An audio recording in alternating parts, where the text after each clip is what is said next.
dans Genèse, 16e chapitre, je vais demander à Céline de bien vouloir s'avancer. Et Céline va nous lire au complet, vous pouvez suivre avec elle, Genèse 16.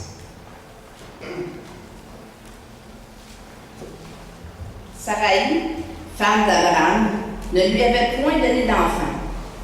Elle avait une servante égyptienne nommée Agar. Et Saraï dit à Abraham, « Voici, l'Éternel m'a rendu stérile. Viens, je te prie, vers ma servante. Peut-être aurai-je par elle des enfants. » Abraham écouta la voix de Saraï.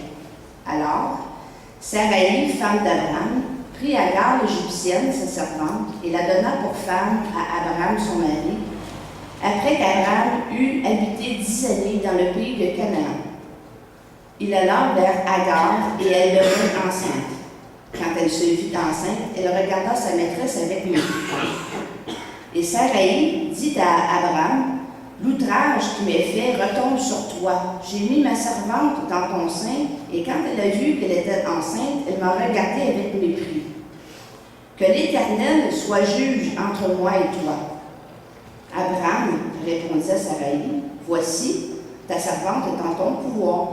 Agis à son égard comme tu le trouveras bon. » Alors Saraï la maltraita, et Agar s'enfuit loin d'elle.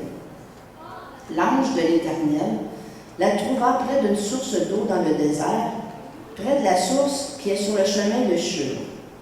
Il dit, « Agar, servante de Saraï, d'où viens-tu et où vas-tu? » Elle répondit, « Je fuis loin de Saraï, ma maîtresse. » L'ange de l'Éternel lui dit, « Retourne vers ta maîtresse et humilie-toi sous sa main. » L'ange de l'Éternel lui dit, « Je multiplierai ta postérité, et elle sera si nombreuse qu'on ne pourra la compter. » L'ange de l'Éternel lui dit, « Voici, tu es enceinte et tu enfanteras un fils à qui tu donneras le nom d'Ismaël, car l'Éternel t'a entendu dans ton affliction. Il sera comme un âne sauvage. Sa main sera contre tous, et la main de tous sera contre lui.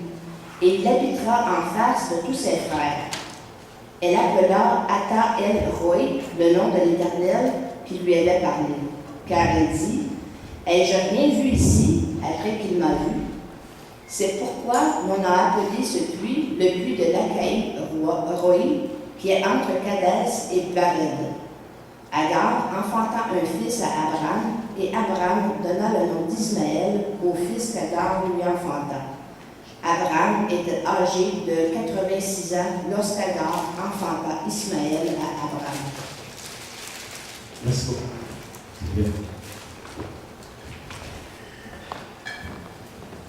Courbons-nous dans un mot de prière avant d'aller plus loin pour invoquer le Seigneur.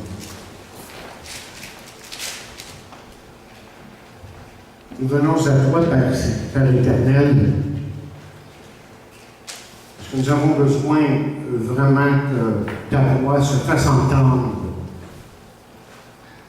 ce matin. Et nous te remercions pour ta fidélité en ce qui a trait à cette voix que nous entendons à travers ta parole, dans ton Saint-Esprit, et par tout ce qui peut avoir lieu même dans nos vies. Tu sais parler à tes enfants, tu sais aller les chercher pour les ramener à toi et pour les aider à comprendre jusqu'à quel point que tu es grand et que tu es merveilleux. Et là, je prie ce matin que tu puisses vraiment disposer nos cœurs et que tu sauras Satan. Vraiment nous aider à saisir la parole de Dieu pour nous-mêmes, à l'appliquer. Et je prie dans le nom de Jésus.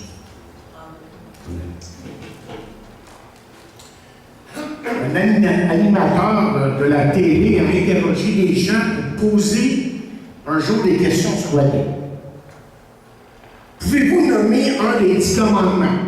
Demanda-t-il à 2 femmes de niveau collégial. Et l'une d'elles répondit, la liberté de parole. Il demanda à l'autre dame, terminer cette phrase, que celui qui est sans péché, et sa réponse a été, s'amuse bien. L'animateur s'est tourné ensuite vers un jeune homme et lui demanda, selon la Bible, qui a été mangé par une baleine? Confiant. Il répondit, mais c'est Pinocchio. Vous savez, parmi les nombreuses personnes qui sont assises aujourd'hui là, dans les églises, je me demande combien pourraient répondre à de telles questions. Plus sérieusement encore, même si elles pouvaient répondre aux questions, je me demande combien comprennent l'importance de l'enseignement biblique dans notre monde moderne et comment cet enseignement s'applique à leur vie. Écoutez, moi, je vois beaucoup de chrétiens, malheureusement, dont le comportement n'est pas bien différent de celui des personnes, des gens qui ne connaissent pas Dieu. Et je les vois faire à répétition les mêmes choix, et même gâcher leur vie, et même la vie de ceux qui les entourent. Et malheureusement, parfois, de façon irréparable. On nous dit que le taux de divorce dans l'Église est le même que dans le monde. Certains pensent même qu'il est supérieur. Le comportement, autrement dit, et la moralité de nombreux chrétiens, du lundi au samedi, ne sont vraiment pas différents de ceux de leurs voisins qu'on dit qu'ils s'appellent non-croyants. Donc, j'ai choisi d'intituler ce message comme ceci. 4 choses stupides que les croyants font pour gâcher leur vie. Et ce message, évidemment, est inspiré d'une portion de la vie d'Abraham qu'on a lue ce matin. Et j'espère que vous serez d'accord avec moi que lorsque vous verrez justement ces 4 choses-là, que ces choses sont effectivement extrêmement stupides. Mieux encore, j'espère que vous prendrez la décision de vous rappeler chacune d'elles et de les éviter dans votre vie. Vous allez avoir une illustration dans ce que j'appelle la première chose stupide que les chrétiens font pour gâcher leur vie comme suit. Ils laissent le désir charnel l'emporter sur leur bon sens. Je vais répéter. Ils laissent le désir charnel l'emporter sur le bon sens.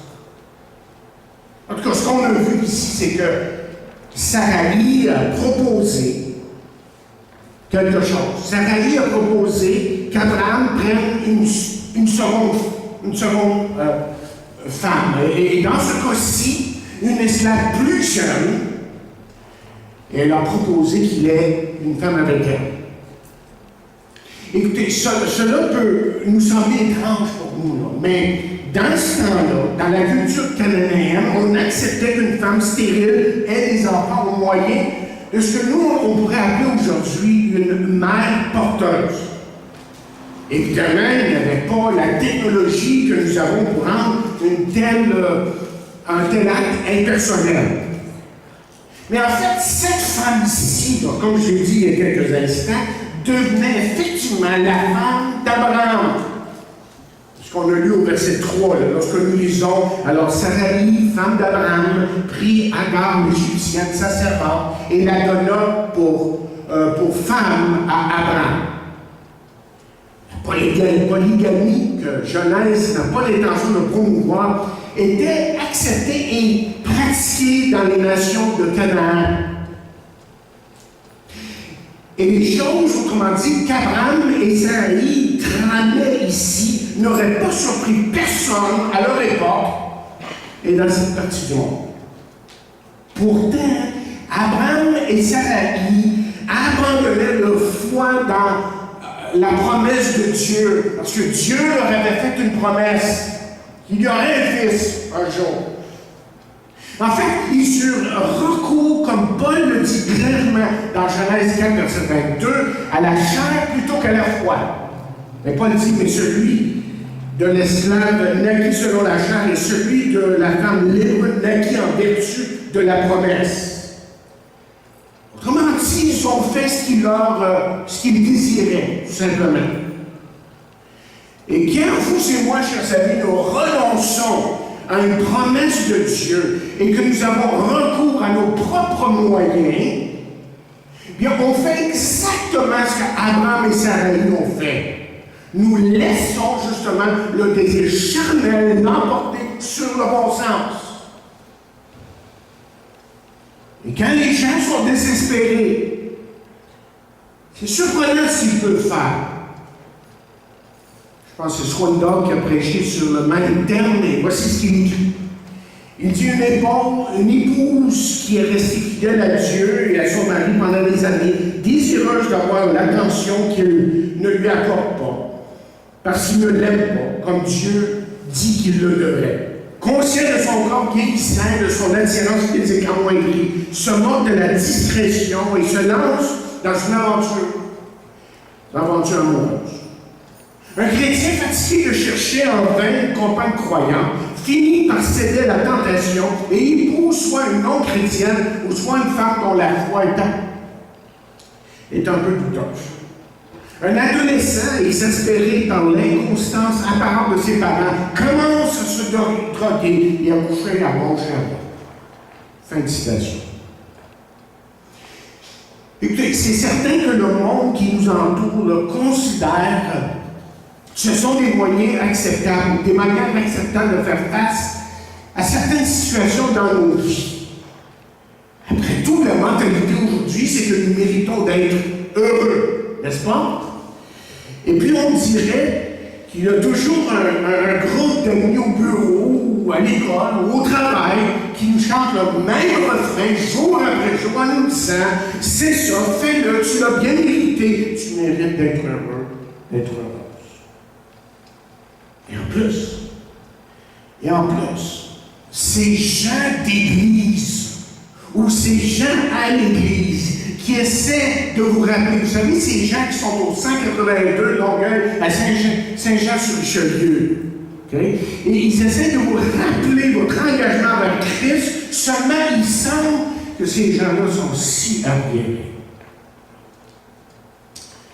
Mais je veux que vous compreniez ceci. Personne, mais personne, s'il y a une chose qui ressort de la parole de Dieu, c'est que personne ne met de côté la parole de Dieu sans en subir les conséquences tôt ou tard dans sa vie. Et permettez-moi d'ajouter, pas même ce groupe d'amis à l'école ou à l'usine, au travail, au bureau ou autre, et ils peuvent évidemment donner l'impression de s'en sortir en rejetant les principes qui sont là dans la parole de Dieu. Mais tôt ou tard, ça les rattrape, ça va les rattraper. Parce que Dieu dit bien dans sa parole, par la bouche de Paul, par la plume de Paul, il dit, ne vous y trompez pas, ne se moque pas de Dieu. Ce qu'un homme aura semé, il le moissonnera aussi. Et nous nous disons peut-être dans notre désespoir, Dieu va certainement comprendre ma frustration et ne pas me tenir responsable. Ou nous disons simplement, je m'en fiche de ce que Dieu dit, ou de ce que Dieu pense. Je vais le faire quand même. Pourtant, lorsqu'on regarde l'histoire d'Abraham et d'Israël, ils avaient été jusque-là si fidèles. Ils avaient été fidèles, mais maintenant ils sont en train là, de manigancer selon la chair. Et un plan qui finira de façon désastreuse, je devrais dire, dans leur vie, Mais pas seulement dans leur vie, mais qu'il y aurait des conséquences fâcheuses dans les vies des autres et pour longtemps. Et ça nous amène sur la deuxième chose stupide que les croyants font pour gâcher leur vie. Vous savez, c'est quoi? Écoutez bien ce que je veux dire. Ils écoutent ceux qui ne connaissent pas la parole de Dieu. Ils écoutent ceux qui ne connaissent pas la parole de Dieu. Bon, ici, là, l'enfant qu'ils avaient tant désiré naîtra bientôt. Va bientôt naître. Et on pense que leur maison sera bientôt remplie de bruit, d'un enfant heureux qui s'amuse. Sûrement qu'il va apporter beaucoup de joie, comme c'est normal, dans une famille, dans un foyer. Mais on sait, et vous savez, parce qu'on l'a lu, on sait d'avance ces choses-là, nous autres. On regarde l'histoire, on dit, ben, c'est ça qui est arrivé, mais eux, là, dans le temps, il y en a qui vivaient ça, là. Ils ne savaient pas ce qui s'en venait, eux autres, là. Ce que nous, on sait, c'est que leur euphorie a été de très courte durée. En fait, les problèmes ont commencé même avant la naissance du bébé. Et c'est évident qu'il y a eu une tension qui était là même avant la naissance de ce bébé, à partir du moment qu'Abraham a agi, en fait. Et s'il devait, autrement dit, procurer le bonheur, finira par produire une douleur presque sans fin dans les domaines qu'eux n'auraient jamais fait. Elle les a touchés dans beaucoup de domaines dans leur vie. Écoutez, le point que moi je veux soulever ici, parce qu'il y a des applications à faire. Lorsqu'on lit la parole de Dieu, il faut savoir que vous l'appliquez à nos vies. Il y a des principes ici qui ressortent évidemment. Et le point que je veux soulever ici est que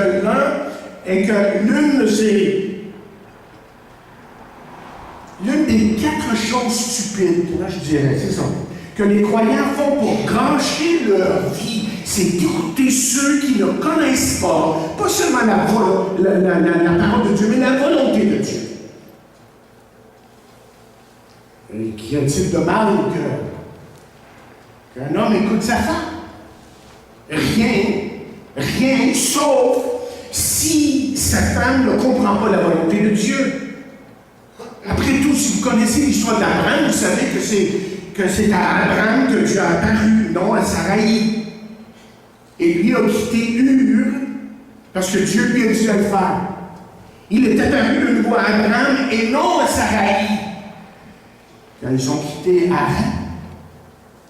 Alors, qui connaît clairement la volonté de Dieu et qui ne la connaît pas? La réponse évidente, c'est Abraham qui connaît la volonté de Dieu et Saraï plus ou moins. Beaucoup moins, en tout cas. Ce qui fait, chers amis, que les personnes spirituelles ont besoin de conseils spirituels.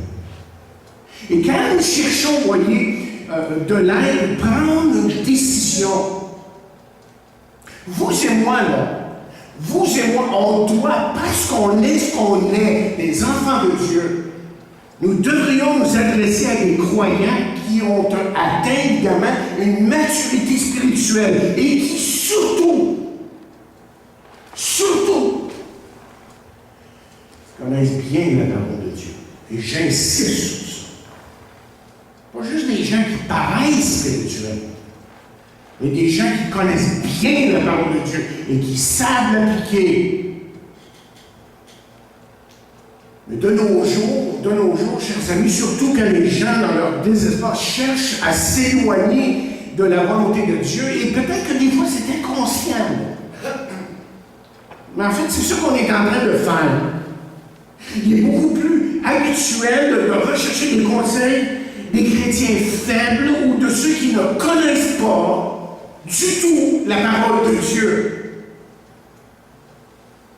Vous allez comprendre pourquoi je dis ça. Il n'y a aucun doute que les gens dans cette condition recherchent les conseils de ceux qui leur diront ce qu'ils veulent entendre et non pas ce qu'ils ont besoin d'entendre. Ça ici qui est important. Vous savez, j'ai appris une chose dans la vie, comme pasteur. Et la chose est ceci. C'est que la façon la plus sûre de se faire un ennemi,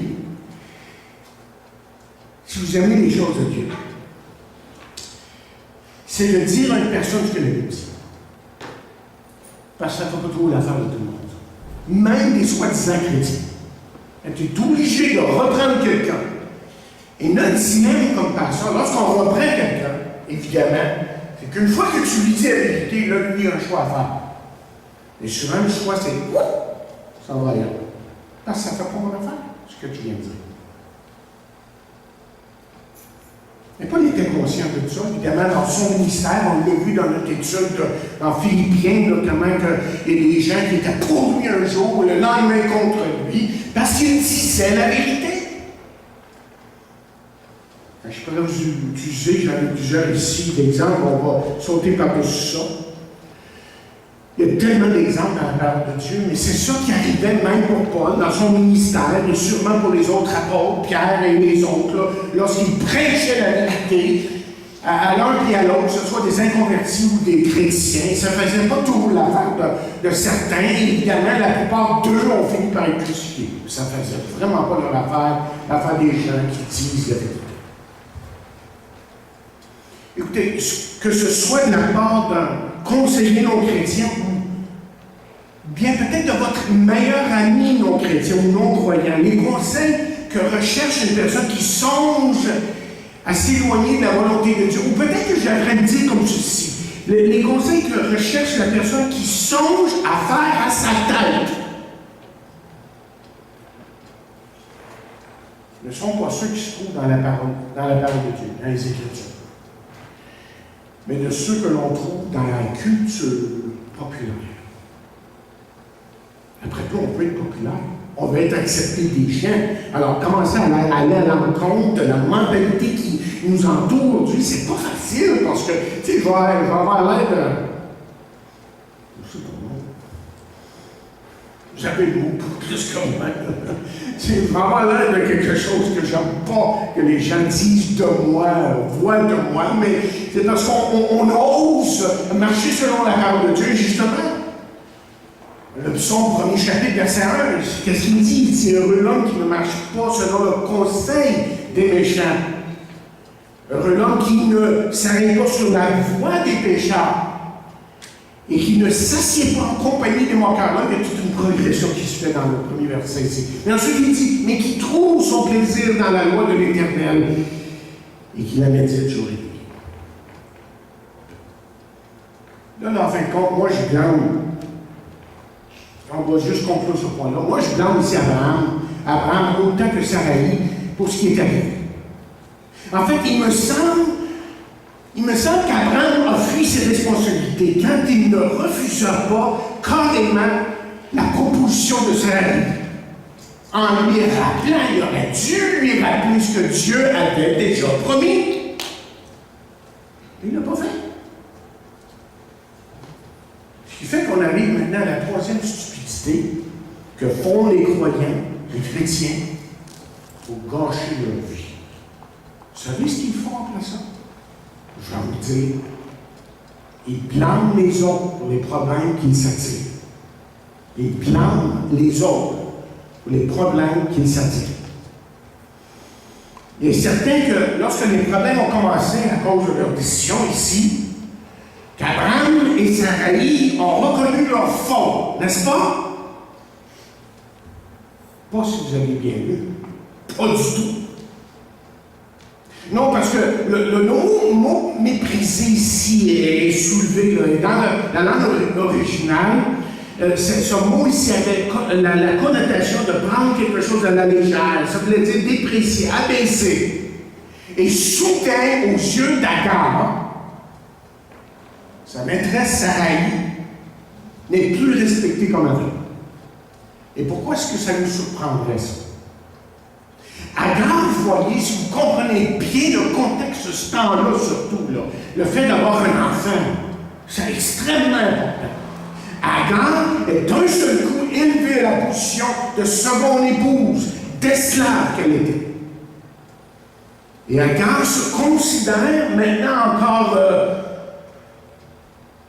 je pense qu'elle se considère meilleure que la première épouse. Deux raisons, évidemment, parce qu'elle est plus jeune, peut-être plus belle. Et deuxièmement, elle, au moins, elle peut avoir des enfants. Mais ça arrive pas. Et peut-être que dans le fond d'elle-même, elle ne le dira pas évidemment, mais peut-être que dans le fond d'elle-même, qu'elle pense avoir pris la place de Saraï. Et puis du point de vue évidemment de Saraï, ce n'est pas comme ça que ça devait fonctionner. C'était pas ça l'idée derrière cette demande, derrière cette proposition. Mais justement, quand nous avons, chers amis, quand nous avons le recours à des malheurs selon la chair, plutôt qu'aux promesses de Dieu, laissez-moi vous dire, là, si ce n'est pas dans l'immédiat, mais à long terme, je pense qu'on peut tous le dire par l'expérience personnelle, que les choses ne tournent jamais comme prévu. Alors, comme vous le savez, Samarie s'humilia devant le fait qu'elle avait essayé d'arranger les choses à sa manière. Elle alla vers Abraham et s'excusa pour sa proposition désastreuse, n'est-ce pas? Mais c'est encore fou. C'est pas ça qu'elle a fait. Elle a commencé au verset 5, que vous lisez pour vous-même, toujours dans Genèse 16, a commencé à blâmer Abraham. Et cette troisième chose stupide que font les chrétiens pour cacher leur vie est assez courant ici, autour de nous. Je l'entends souvent, c'est trop la faute des autres, c'est trop les autres, jamais nous autres. Et même, je dirais, quand les conséquences de leurs actes, ça leur saute aux yeux, c'est leur faute. On n'est pas prêt à accepter ces responsabilités. Et ça, évidemment, c'est un signe d'immaturité spirituelle. Le signe d'immaturité spirituelle, je dirais, est le fait de blâmer les autres plutôt que nous-mêmes porter le blâme. Et Jésus a dit quelque chose dans ce sens un jour. Vous vous rappelez de ces paroles que vous connaissez probablement très bien, lorsqu'il a dit « Hypocrite, ôte premièrement la poutre dans ton œil, et alors tu verras comment ôter la paille de l'œil de ton frère. » Mais alors, qu'est-ce que ça signifie, ça, quand les gens refusent d'accepter la responsabilité de leur propre faute? Ça veut dire ça. Ça veut dire ceci, ça signifie qu'ils sont destinés à répéter les mêmes erreurs. Et de telles personnes, je vois à travers les années, n'atteignent jamais. Ils traversent la vie, vous voyez, d'une crise à l'autre, meurtris, exploités, sans jamais se rendre compte que ce qu'ils vivent là, c'est qu'eux détiennent dans un sens la clé qui pourrait tout changer. Prendrait tout simplement la bonne décision. Et parce qu'ils sont pleins d'orgueil, et parce qu'ils sont pleins d'eux-mêmes, trop souvent, ils sont incapables de voir son problème. Tellement plein de lui-même, là, quand on aura beau des fois, combien de fois ça m'arrive, je dis avec ça. Mais il est incapable de le voir parce qu'il est plein de lui-même, c'est l'autre, c'est l'autre, c'est l'autre, puis moi, puis moi, puis moi, puis moi. Et l'épouse, vous voyez, blâme le mari, comme Saraï l'a fait ici, mais ça ne s'arrête pas là parce que, en fait, on découvre dans la parole de Dieu, par exemple, qu'Adam, lui, a fait la même chose contre elle. Parce qu'il a dit, la femme que tu as mise auprès de moi m'a donné de l'arbre et j'en ai mangé. Ça vaut. Ouais. C'est pas le seul exemple dans la parole de Dieu. Le quatrième et la dernière chose stupide que font les chrétiens pour cacher leur vie est ceci. Ils fuient leur responsabilité dans le seul but de garder la paix. Ils fuient leur responsabilité dans le seul but de garder la paix. Pensez pas, lorsqu'on lit une histoire comme ça, là, que vous arrivez à peu près dans 3/4 de l'histoire. C'était pas tel pour Abraham de prendre la situation là. et qu'il commence à mettre en œuvre ce que Dieu avait dit, ce que Dieu lui avait promis. Après tout, comme j'ai dit tantôt, c'est à lui que Dieu avait parlé. C'était lui le patriarche. Et dans ce temps-là, être le patriarche, c'est quelque chose d'extrêmement important. Ça veut dire d'être le leader, un honneur. Alors moi, je pense qu'il aurait dû commencer en disant quelque chose comme ceci. Écoutez, toute cette histoire a commencé parce que je l'ai laissé aller. Je n'avais pas à consentir à cette manœuvre charnelle, mais je l'ai fait, et c'était mal. J'ai fait erreur. Je vous demande de pardonner ma stupidité.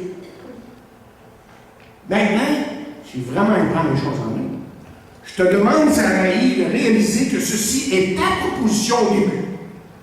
Tu t'es attiré tous ces problèmes, alors il est grand temps que tu cesses de blâmer les autres. Tu aurais dû considérer comment Agar agirait face à une position plus élevée. Et toi, Agar, descends tes branches haut et n'oublie pas que tu es encore servante. Que tu es encore une servante dans cette maison et que tu dois respecter, que tu dois traiter Sarai, mon épouse, avec respect. Point de vue. Est-ce qu'Abraham a agi de manière à faire régner la justice dans son foyer à cette occasion, en montrant la responsabilité de chacun et en s'assurant que chacun l'assume pleinement? Encore non, ça fait 3 fois que je dis non, que c'est non, c'est pas ça qui est arrivé, malheureusement. Et comme le disait un certain auteur dans ce cas-ci, au lieu d'agir en patriarche, il s'est laissé avoir. Parce que, vous savez pourquoi? On va dire pourquoi. Parce qu'il ne voulait pas brasser un cage. Il ne voulait certainement pas avoir affaire avec 2 femmes querelleuses. Une, c'est assez. Mais 2, wow! 1 minute, merci.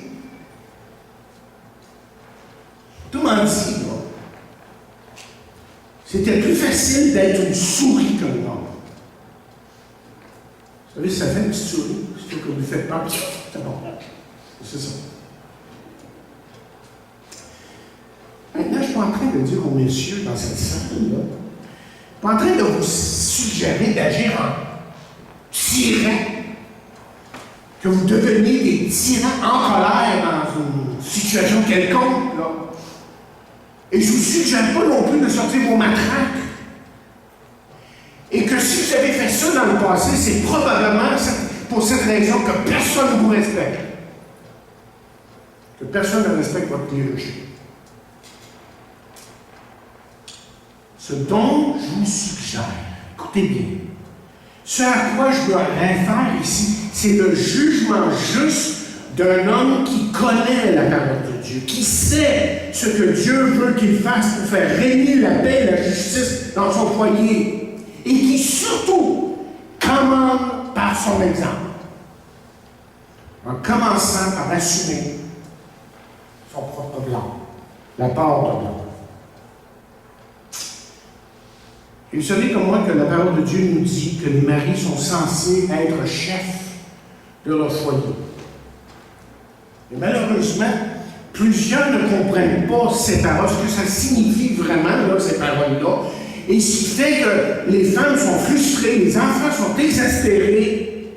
Et eux, en tant que mari, chefs de foyer, si vous voulez, sont passifs et ils ont peur de responsabilité, ils manquent d'audace.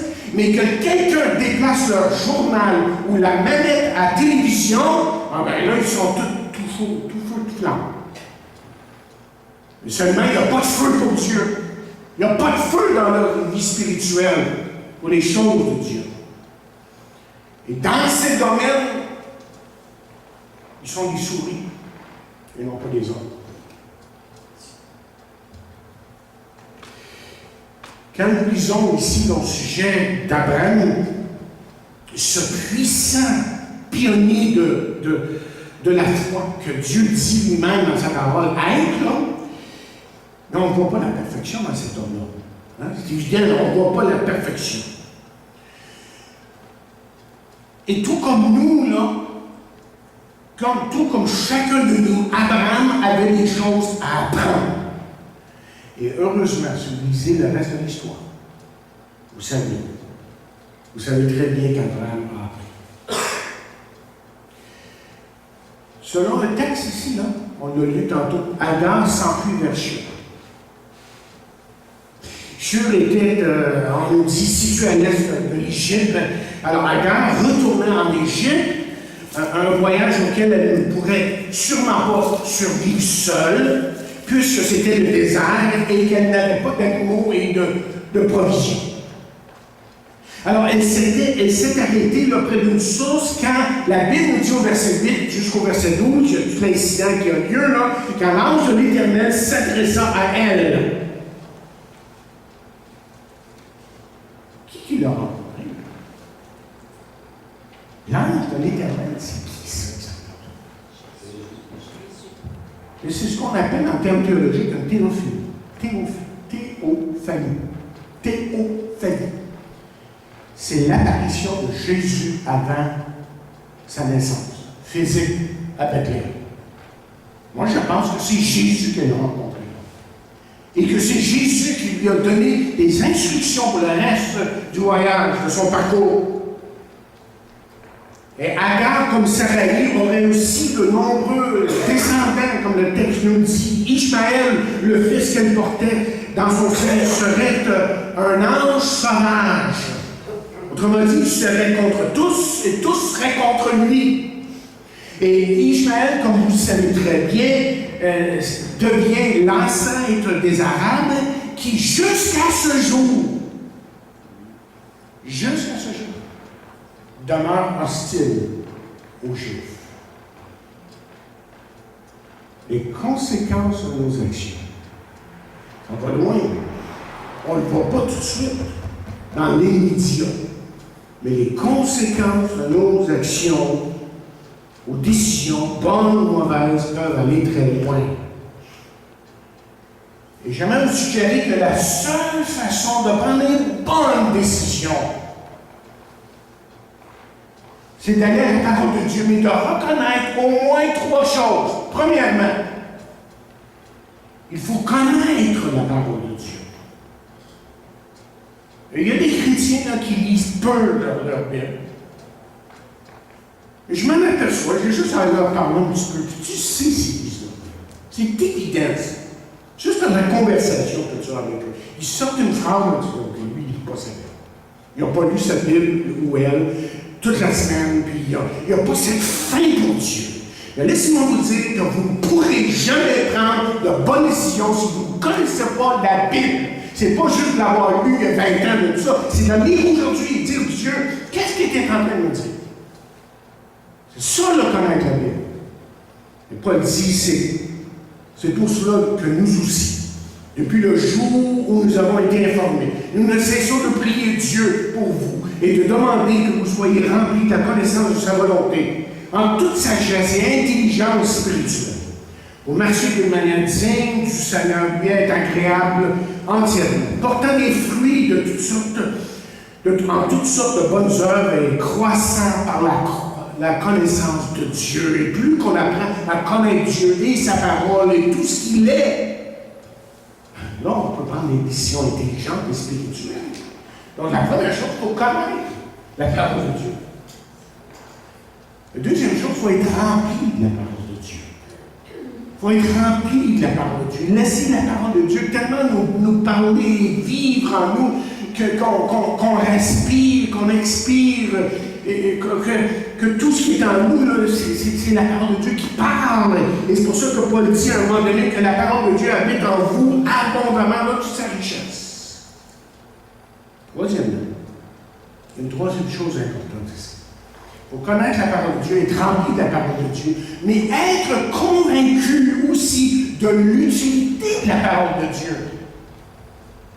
Autrement dit, c'est pas juste la lire et dire, bon là, aujourd'hui, je me sens bien. OK, j'ai fait mon petit devoir spirituel, puis là, je suis prêt. Mais est-ce qu'on reconnaît ce que la parole de Dieu est en train de faire en nous? Ce qu'elle veut faire, ce qu'elle veut changer dans nos vies. Et encore une fois, c'est Paul qui parle, qui dit que toute écriture est inspirée de Dieu pour enseigner, réfuter, redresser et apprendre à mener une vie qui est conforme à la volonté de Dieu, afin que l'homme de Dieu, je prends du sommaire ici, soit accompli et propre à toute, dit-il, bonne œuvre. Donc on a besoin de reconnaître, vous voyez, si on veut vraiment éviter les subtilités de la vie, puis on n'en pourra jamais complètement les éviter, parce qu'on est des humains après tout, mais au moins d'en faire moins, c'est de marcher selon la parole de Dieu, c'est de reconnaître l'utilité de la parole de Dieu. Je vais vous laisser avec une histoire. On nous raconte qu'à une époque lointaine, un jeune homme cherchait du travail comme opérateur de télégraphe. Il trouva une annonce dans le journal et se rendit à l'adresse indiquée. Et quand il arriva, c'était un grand bureau, bruyant et plein de gens très occupés. Et à l'arrière, il pouvait entendre le bruit du télégraphe. Une affiche visant les candidats de s'asseoir et d'attendre qu'on les convoque. 8 candidats s'étaient rendus avant lui. Ils étaient tous assis le long du mur et ils attendaient. Environ 2 ou 3 minutes après, le jeune homme, seulement, se rendit à la porte du bureau et y entra. Naturellement, tous les autres qui étaient là, les autres candidats commencèrent à se regarder quand même, qu'est-ce qu'il fait là? Environ 3 minutes plus tard, le jeune homme sortit du bureau avec l'employeur qui dit « Messieurs, vous pouvez partir, le poste a été comblé. » Évidemment, plusieurs d'entre eux ont commencé à murmurer, se poser des questions. L'un d'entre eux dit « Je ne comprends pas. Il a été le dernier à arriver. Nous n'avons même pas eu la chance d'être interviewés quand même. C'est pas juste. C'est lui qui a eu le poste. C'est lui qui a eu le dernier. » Et l'employeur répondit ceci.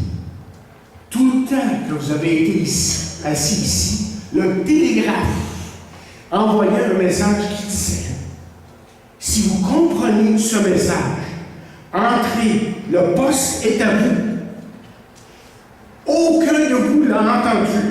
Lui l'a entendu. Et c'est lui qui a eu le poste. Vous comprenez ce que je suis en train de dire?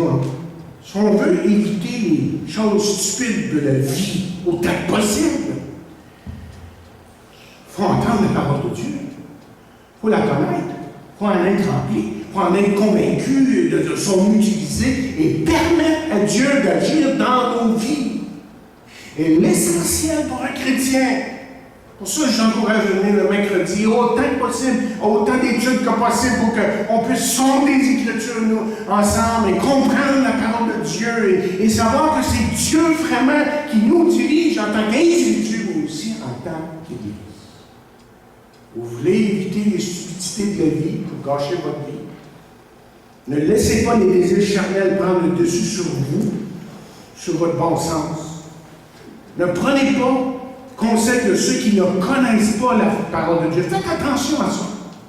Vous êtes précieux aux yeux de Dieu. Vous êtes son enfant. Et ce n'est pas n'importe qui peut vous dire comment mener votre vie. Faites attention à ça. Et ne blâmez pas les autres pour les problèmes que vous avez provoqués peut-être vous-même dans votre vie. Et surtout, ne fuyez pas vos responsabilités uniquement pour garder la paix. Que Dieu bénisse sa parole à nos cœurs.